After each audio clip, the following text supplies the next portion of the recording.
Good morning to all my dear students. Today I am going to explain chapter number 9 of the subject English first of class 8th. The name of the chapter is Marco Polo. About the lesson. Marco Polo, he was born in 1254 and died in 1321. Was a great adventurer of the 13th century. He belonged to a family of merchants of Venice. Marco Polo जो है वो बहुत ही बड़े adventurer थे 13th century के। ये एक बहुत ही बड़े समृद्ध परिवार के थे जो कि वेनिस के एक व्यापारी की फैमिली थी। In the 13th century Europe valued its trade with the east highly. India and China were believed to be rich beyond dreams.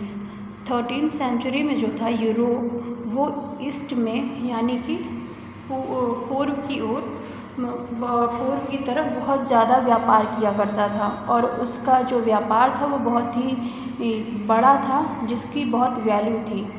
India और चाइना जो थे ऐसा माना जाता था कि भारत और चाइना जो हैं वो बहुत ज़्यादा अमीर थे, जैसा कि कोई सोच भी नहीं सकता, सपने में भी नहीं सोच सकता कि ये कितने समृद्ध देश थे।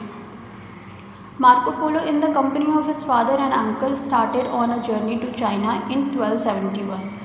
They were received warmly by Kublai Khan, the ruler of China. उस टाइम पे क्या होता है, मार्को पोलो अपने पिता और चाचा के साथ चाइना की तरफ निकल पड़ता है 1271 में। और जब वो यहाँ चाइना पहुँचता है तो चाइना में कुबलाई खान जो कि चाइना का शासक रहता है चीन का, वो उन लोगों को उनका स्वागत करता है। Kublai Khan took Marco Polo in his service. He trusted him greatly. He sent him on important missions to far off places. तो मार्को पोलो को जो कुबलाई खान रहता है वो अपनी सेवा में रख लेता है। वो उस पर बहुत विश्वास करता था और दूर दूर बड़े बड़े जो उसके काम होते थे उसके लिए वो मार्को पोलो को भेजा करता था। Polos return to Venice after 24 years. Marco Polo wrote a book also. In it he has written about his adventures as well as about things, place and people he had seen during his journeys. Men who were fond of adventure began to dream of going out to India and China and making their fortunes. तो पोलो जो होता है वो पोलोज यानी कि जो इसके चाचा पिताजी मार्को पोलो, उसके चाचा और उसके पिताजी वो 24 साल के बाद वेनिस वापस आते हैं। वहाँ पे आकर के मार्को पोलो जो रहता है वो एक किताब लिखता है जिसमें कि उसने उसके जो रोचक जो उसकी यात्रा रही थी इस 24 साल के अंदर में जो उसकी यात्रा रही उसका पूरा वर्णन किया था। उस पूरे समय काल में जो उसने जो चीज़ें देखी, जिस तरीके के जगह पे वो गया, जिस तरीके से लोगों से वो मिला, उन सब के बारे में उस पुस्तक में उसने वर्णन किया था। और जो लोग उस पुस्तक को पढ़ते थे वो भारत और चाइना के बारे में भी पढ़ते थे, उसमें जो रोचक चीज़ें थी उसके बारे में जानते थे, तो वो भी भारत और चाइना आकर के अपना भाग्य आजमाना चाहते थे। It is difficult to imagine how hard and dangerous it was to travel from one country to another 600 or 700 years ago. और ये बहुत ही मुश्किल है इमेजिन कर पाना कि 600 और 700 साल पहले लोग एक देश से दूसरे देश तक कैसे यात्रा करते थे और वो कितना खतरा भरा होता था। Men had to travel mainly by overland routes. They had to move slowly as and when they got the chance. Village and towns were far apart. Many persons died on the way for lack of food and water. People had to travel with large parties or caravans as they were called. Otherwise they could get lost. अब 600-700 साल आप साल पहले आप ये imagine कर सकते हो कि किस तरीके की चीज़ें रही होंगी। उस टाइम पे इतने सारे ट्रैवलिंग के जो कम्युनिकेशंस हैं इतनी थी नहीं, लोगों के पास ना तो रोड इतने डेवलप्ड थे, रूट इतने डेवलप नहीं थे, लोगों को पता नहीं होते थे कि रास्ता इधर अगर एक देश से दूसरे देश जाना है तो उसका रास्ता क्या होगा, तो उन्हें खुद ही वो चीज़ें ढूंढनी पड़ती थी और कई महीनों सालों तक लोगों को ट्रैवल करना पड़ता था एक देश से दूसरे देश जाने के लिए। वो ज़्यादातर पैदल ही ट्रैवल करते थे और कई लोग तो रास्ते में भूख के मारे मर जाते थे। क्योंकि इतना लंबा यात्रा होता था और उसका भी कोई निश्चित टाइम नहीं होता था कि इतने साल में या इतने दिन में यात्रा ख़त्म हो जाएगी। तो उनको कंटिन्यू चलना पड़ता था और अपने साथ उनको बहुत सारी चीज़ें भविष्य के लिए, आगे के समय के लिए इकट्ठी करके रखनी पड़ती थी अपने साथ। और लोग ज़्यादातर ग्रुप में या फिर कारवां में मूव करते थे ताकि वो भटके ना। Bands of robbers knew these notes too. They attacked caravans and looted them. Many travelers were killed in the fighting that took place. Others died of hunger and thirst when everything they had was stolen and taken away. और लोगों को भी, यानी जो चोर या डकैत होते थे, उनको भी पता होता था कि लोग यात्रा कर रहे हैं और उनके पास बहुत सुरक्षा के साधन तो है नहीं, तो वो क्या करते थे, उन कारवां पे जो लोगों का ग्रुप एक साथ ट्रैवल करता था उनके ऊपर अटैक कर देते थे और उनके पास जो कुछ भी सामान होता था वो सब लूट कर ले जाते थे। अब जब जो लोग अपने लिए सामान लेकर के मूव कर रहे होते हैं एक जगह से दूसरी जगह, उनके पास जब सब कुछ ख़त्म हो जाता था तो वो भूख और प्यास से मर जाते थे और कई लोग उन डकैतों से लड़ते समय अपनी जान गंवा देते थे। Traveling was so dangerous in those days that hardly anyone who went on a long journey was sure of getting back home alive. Only persons of great courage could dare undertake long journeys which led them into strange lands and sometimes took years to complete. और उस time पे यात्रा करना इतना ज़्यादा खतरनाक होता था कि लोग मुश्किल से ही ये आशा करते थे कि जो कोई यात्रा पे अगर कोई इंसान गया है तो वापस वो ज़िंदा लौट कर आएगा भी। जो लोग बहुत साहसी और बहुत ताकतवर होते थे वही अपनी जर्नी पूरी करके वापस आ पाते थे। और कई बार तो ये जो यात्रा होती थी लोगों की वो सालों ले लेते थे समय। अभी मार्को पोलो के ही केस में देख लिया जाए तो वो लोगों को वापस वेनिस आने में 24 साल लग गए थे। In the 13th century, Europe valued its trade with East highly. India and China were believed to be rich beyond dreams. Spices from the island of Southeast Asia could be sold in Europe at a great profit. 13th century में Europe का जो है वो east में, यानी east के जो countries हैं उनके साथ इसका ट्रेड जो है बहुत बड़ा था। वो इंडिया और चाइना में वो समृद्ध देश तो थे ही, बहुत अमीर देश भी थे। यहाँ पे स्पाइसेस यानी कि जो मसाले हैं उनका ट्रेड किया जाता था साउथ ईस्ट एशिया से, और यहाँ से मसाले ले जा कर के यूरोप में बड़ी मात्रा में महंगे मतलब ऊंचे दामों पर बेचे जाते थे। और यहाँ के जो मसाले होते थे उनकी कीमत भी विदेशों में बहुत ज़्यादा थी। पुराने ज़माने में देखा जाए जब हमारे देश पे अंग्रेज़ों का शासन नहीं था तो हमारा देश वाकई में सोने की चिड़िया थी, क्योंकि यहाँ पे हर एक चीज़ जो है वो बिल्कुल फर्स्ट क्लास चीज़ें होती थी और उनकी विदेशों में बहुत कीमत होती थी। जितना कि खुद अपने देश में भी लोग उन चीज़ों की वैल्यू नहीं करते थे, लेकिन विदेशों में उनकी वैल्यू बहुत थी और उनके अच्छे पैसे भी मिलते थे।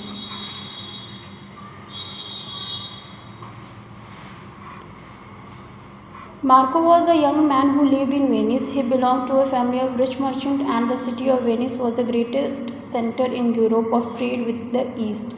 मार्को पोलो जो था वो युवक था अभी, वो जो कि वेनिस में रहता था। वो एक अमीर मर्चेंट की फैमिली से बिलोंग करता था और वेनिस जो है वो यूरोप में सबसे बड़ा सेंटर माना जाता था ईस्ट से व्यापार करने में। In 1271, 17-year-old Marco Polo started on a journey to China, then known as Cathay, with Niccolo Polo, his father, and Maffeo Polo, his uncle. 1271 में 17 साल का मार्को पोलो जो रहता है वो चाइना के लिए यात्रा शुरू करता है, जिसको कि चाइना को उस टाइम पे कैथे बोलते थे। और ये जो मार्को पोलो रहता है वो निकोलो पोलो जो कि इसके पिताजी रहते हैं और मैफियो पोलो उसके चाचा जी, उनके साथ वो यात्रा शुरू करता है। They travelled from Venice to Asia Minor and then crossed the Black Sea into the Crimea. From there they made their journey across the deserts of Persia and Afghanistan to the highland of the Pamir. Then they cross the great Gobi desert and reached Peking. The journey took 4 years. वो लोग अपनी यात्रा जो है वो Venice से Asia minor के लिए शुरू करते हैं।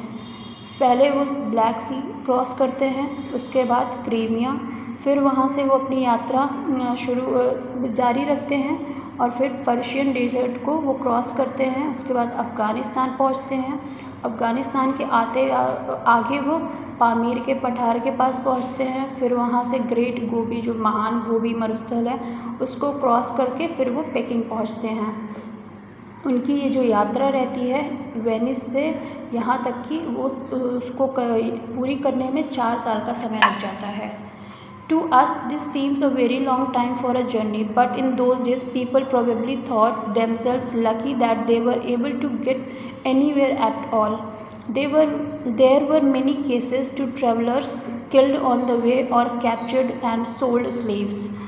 हमें तो ये टाइम जो है 4 साल का बहुत ज़्यादा लग रहा है कि ये 4 साल की जो यात्रा थी वो बहुत बड़ी थी, बहुत ज़्यादा समय लगा। लेकिन उन दिनों में लोग अपने आप को बहुत भाग्यशाली मानते थे जब वो एक जगह से दूसरी जगह पहुंच जाया करते थे। और ऐसे बहुत से केसेस हुए हैं इन यात्राओं में कि लोग या तो वो जहाँ से चलते तो थे कहीं पहुंचने के लिए, लेकिन वहाँ तक पहुंच नहीं पाते थे, बल्कि रास्ते में ही या तो मार दिए जाते थे या कुछ लोगों द्वारा पकड़ करके उन्हें बंदी बना करके बेच दिया जाता था। The Polos went to the court of Kublai Khan, a grandson of the famous Mongol invader Genghis Khan.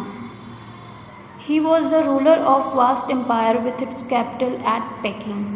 पोलोस जो रहते हैं वो कुबलाई खान के दरबार में पहुंचते हैं, जो कि मंगोल शासक गंगेज़ खान का पोता रहता है। वो एक बहुत ही बड़े साम्राज्य का शासक रहता है जिसकी राजधानी पेकिंग होती है। Kublai Khan received the travelers with great kindness. Niccolo and Matthew had already made a trip to China some years ago and were known to the emperor. Kublai Khan जो रहता है वो बड़े ही आदर से, बहुत ही सम्मान से उनका स्वागत करता है।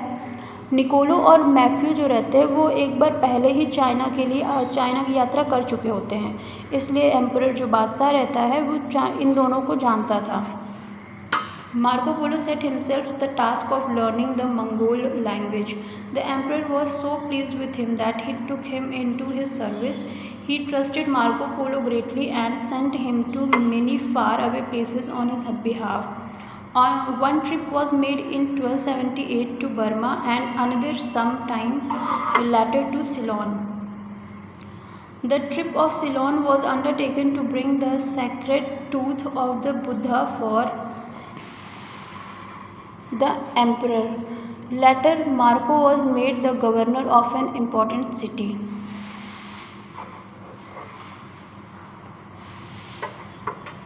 मार्को पोलो जो रहता है अब वो तो यहाँ पे नया रहता है, तो वो अपने आप को ट्रेन करता है मंगोल भाषा सीखने के लिए।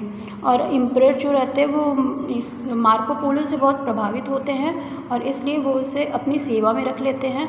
वो मार्को पोलो पे बहुत विश्वास करते थे और अपनी जगह वो कई दूर दूर स्थानों पर मार्को पोलो को भेजा करते थे। एक बार वो एक ट्रिप के लिए मार्को पोलो को भेजते हैं बर्मा 1278 में। इसके कुछ समय के बाद वो उसे सिलोन भेजते हैं और सिलोन इसे किस लिए भेजा जाता है मार्को पोलो को? वहाँ पे वो बुद्ध के पवित्र दांतों को लेने के लिए वहाँ पे भेजा था बादशाह के लिए। बाद में इसके बाद कुछ समय के बाद मार्को पोलो जो रहता है वो एक बहुत ही महत्वपूर्ण शहर का गवर्नर भी नियुक्त कर दिया जाता है। In 1219, 15 years after coming to Peking, Marco Polo asked the emperor's permission to go back home, but Kublai Khan refused to let him go. A lucky chance, however, helped him. 1290 ईस्वी में क्या होता है, 15 साल बाद फिर जो मार्को पोलो रहता है अब इतने लंबे समय तक कुबलाई खान की सेवा तो कर चुका होता है, अब उसे अपने घर जाने का मन होता है, तो वो कुबलाई खान से परमिशन मांगता है कि क्या वो अपने घर वापस जा सकता है। लेकिन कुबलाई खान जो रहता है वो मना कर देता है। लेकिन फिर भी कुछ भाग्य उसका साथ देता है और उसे शायद अपने घर जाने का मौका मिलता है। The marriage of a princess of Kublai's family had been arranged with his grandnephew Arghun, the viceroy of Persia. Arghun had sent some of his Persian nobles to arrange the matter and to bring the bride, the lady Kokachin, to Persia for the marriage. होता क्या है कि Kublai की जो परिवार रहता है उसमें एक राजकुमारी की शादी रहती है। उसकी शादी उसके ग्रैंड नेफ्यू से, जिसका नाम रहता है अर्घुन, जो कि पर्सिया का वाइस रॉय रहता है, उसके साथ उसकी शादी होनी रहती है। तो अर्घुन जो रहता है वो पर्शियन नोबल्स को भेजता है, पर्शिया के जो रहते हैं अच्छे श्रेष्ठ लोग, उन लोगों को भेजता है दुल्हन को लाने के लिए। वो दुल्हन जो रहती है उसका नाम कोकाचिन रहता है, जो कि पर्शिया से उसको लाना था शादी के लिए। Now that the noblemen were due to return with the bride, they were afraid of the danger and risk of the journey. They went to take some trusted and experienced travelers with them as guides. So they requested Kublai Khan to allow the Polos to go with their party. Kublai Khan had to agree, but he made Marco promise that he would come back to him after the journey. अब जो वो Nobel main थे जिनको कि अर्घुन ने नियुक्त किया था उनको उसकी राजकुमारी को लाने के लिए, तो उन लोगों को तो जाना था पर्शिया, लेकिन ये जो नोबल मेन रहते हैं वो बहुत ही डरे रहते हैं यात्रा को लेकर के, क्योंकि जो यात्रा होती थी वो खतरनाक और रिस्की तो होती ही थी।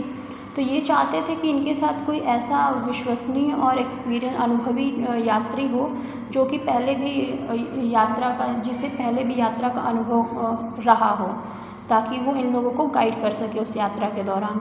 तो वो कुबलाई खान से, ये जो नोबल मैन रहते हैं, ये लोग उससे रिक्वेस्ट करते हैं कि वो पोलोस जो हैं उनको उनकी पार्टी के साथ भेज दें। कुबलाई खान के पास और कोई रास्ता नहीं था, उसे अग्री करना ही था, लेकिन फिर भी वो मार्को पोलो से एक वचन लेता है कि वो वापस उसके पास यात्रा के बाद वापस आएगा।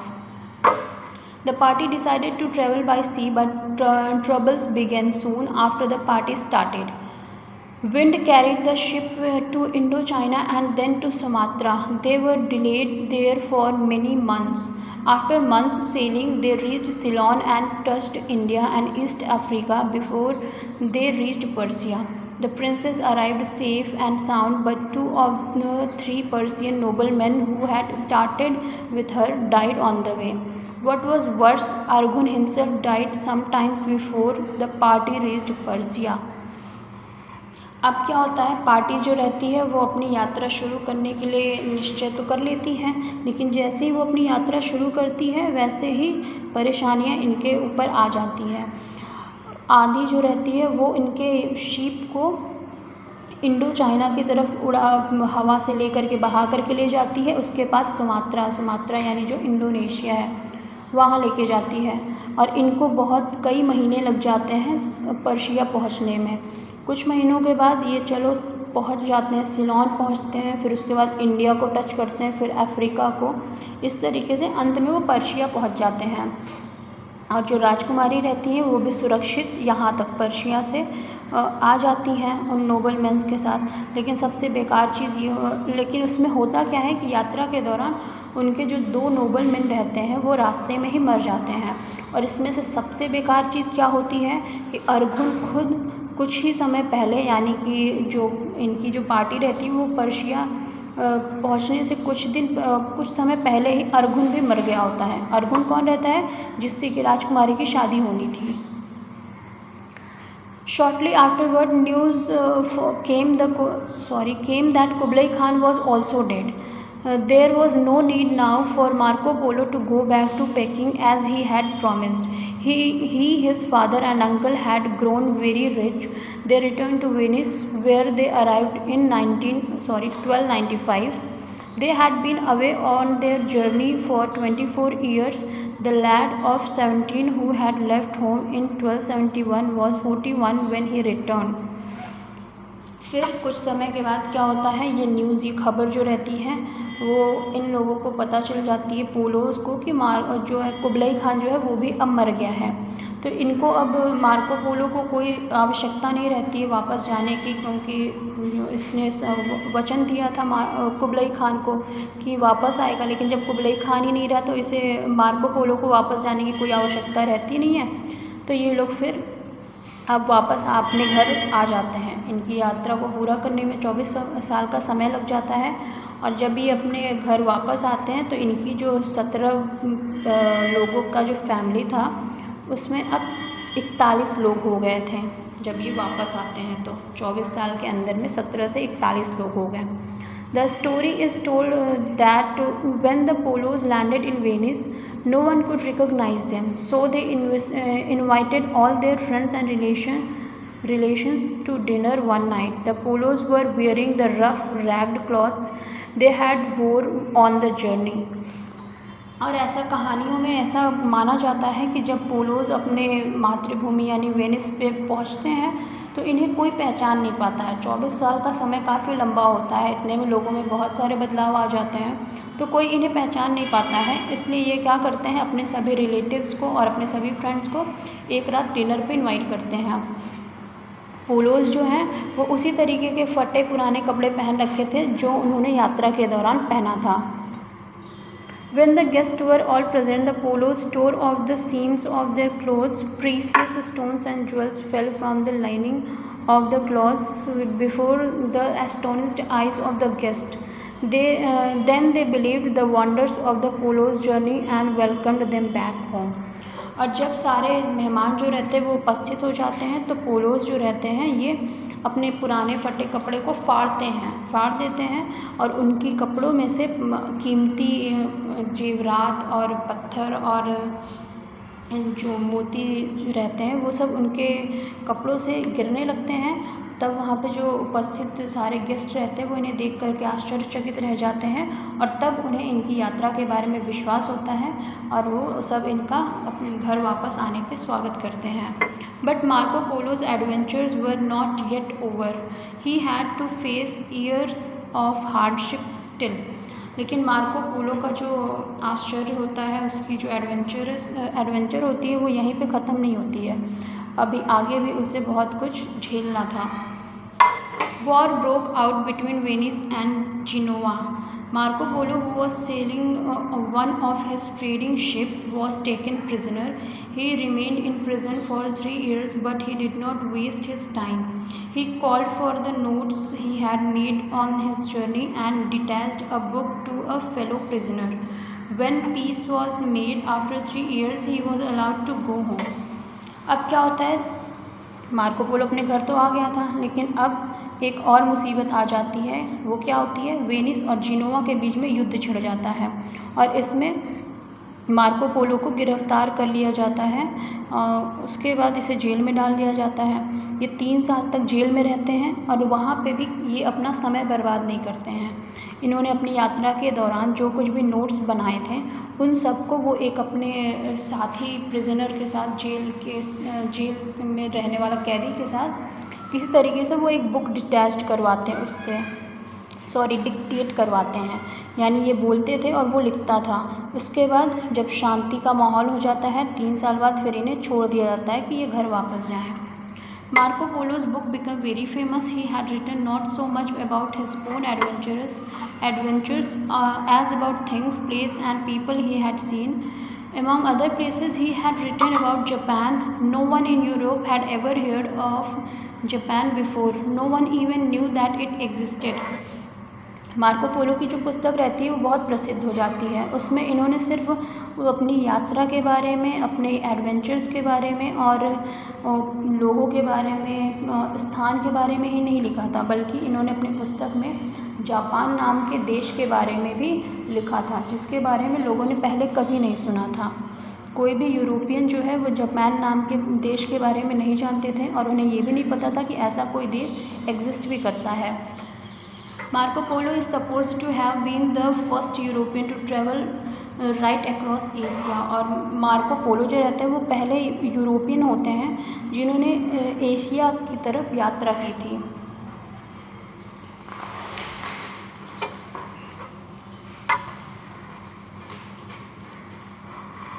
People in Europe had very little knowledge of the East in those days. They found it hard to believe much of what Marco Polo had written. For centuries, it was thought that the book was a collection of lies. It was only in the 19th century that the facts were verified by travelers and scholars and found generally to be true. There were, of course, certain things which Marco had only heard. These were not always correct. People वहाँ के जो European लोग रहते थे उनके पास उन दिनों में एशिया के बारे में बहुत कम ही नॉलेज होता था और वो मार्को पोलो के द्वारा लिखी गई पुस्तक पे विश्वास नहीं करते थे। कई शतक तक, कई सालों तक लोग सोचते थे कि वो जो पुस्तक है उसमें सिर्फ झूठ ही झूठ लिखा हुआ है, क्योंकि उन्हें यहाँ के बारे में कुछ नॉलेज तो था नहीं। लेकिन 19वीं सेंचुरी में जब लोग यहाँ पे यात्रा करना शुरू किए, ईस्ट की तरफ आना शुरू किए और विद्वान लोग जो है वो पढ़े, उन्होंने ईस्ट के बारे में पढ़ा, ईस्ट के देशों के बारे में, तब उन्होंने वेरीफाई किया कि वहाँ उसमें जो लिखी चीज़ें हैं वो सत्य हैं। और तब लोगों को ये विश्वास हुआ कि मार्को पोलो ने जो कुछ लिखा था वो सब सही था। और लेकिन फिर भी उसमें कुछ चीज़ें ऐसी थी जो कि मार्को ने सिर्फ सुनी हुई थी और उसमें कुछ चीज़ें गलत भी थी। Marco's book fired people's fancy. Men who were fond of adventure began to dream of going out to India and China and making their fortunes. और मार्को पोलो की पुस्तक को पढ़ करके लोगों में एक उत्साह उत्पन्न हुआ वो ईस्ट की तरफ ट्रैवल करने का, और वो भी इच्छा जाहिर करने लगे कि वो भी इंडिया और चाइना आए और अपना भाग्य आजमाएँ। क्यों भाग्य आजमाएँ? क्योंकि ये एक बहुत ही समृद्ध देश था, बहुत ही अमीर देश था, इसलिए। So this was the chapter. Now we will do the exercises of this chapter. Tick the correct answer. Number 1, Marco Polo belong to a family of rich merchants. Number 2, when Marco Polo started a journey to China, he was 17 years old. Number 3, Marco Polo remained in prison for 3 years. Number 4, Marco Polo started on journey to China in 1271. Now write true or false. Number 1, in olden times, people had to travel in caravans. It is true. Number 2, Kublai Khan treated the Polos very badly. False. Kublai Khan was opposed to Buddhism. False. The Polos brought precious stones and jewels from China. It is true. Next is, in 1290 Marco Polo started for Persia. True. Next, Marco Polo had already visited China some years ago. It is false. C, match the words with their meanings. Mainly means chiefly, apart, away, strange, unknown, sacred, holy, task, work, astonished, surprised. So these were the exercises. Question answers you will get in your homework. So that's all for today. Thank you so much.